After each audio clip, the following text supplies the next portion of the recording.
கோத்தபாய ராஜபக்ஷ தனது ரெஜிமெண்ட் கஜபா ரெஜிமெண்டிலிருந்து பொறுக்கி எடுத்து போட்டவர்களே இவ்வளவு தூரத்துக்கு எதிராக மாறி நின்றார்கள் என்று சொன்னால் அன்று இவைகளெல்லாம் புதுசா வந்தவர்கள்.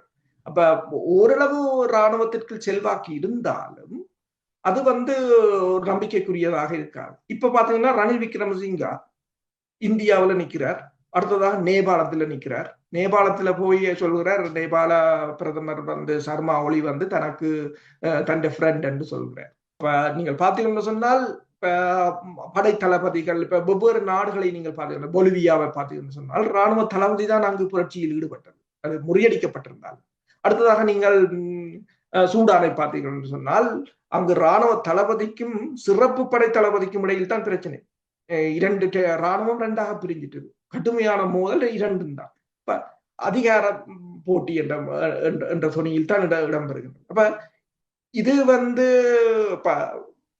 உண்மையில் ஒரு ராணுவ புரட்சியை கொண்டு வருவதாக இருந்தால், இப்ப 2010ஆம் ஆண்டு நாங்கள் பல தடவைகள் அறிவித்திருக்கிறோம், சரத் பொன்சேகா மஹிந்த ராஜபக்சவின் அரசை கவிழ்ப்பதற்கு எடுக்கப்பட்ட முயற்சி, இந்தியா ராணுவத்தை தரையிறக்க முற்பட்டது எல்லாம் நாங்கள் முன்னர் பேசியதுதான். அப்ப படைத்தரப்பை பொறுத்தவரையில்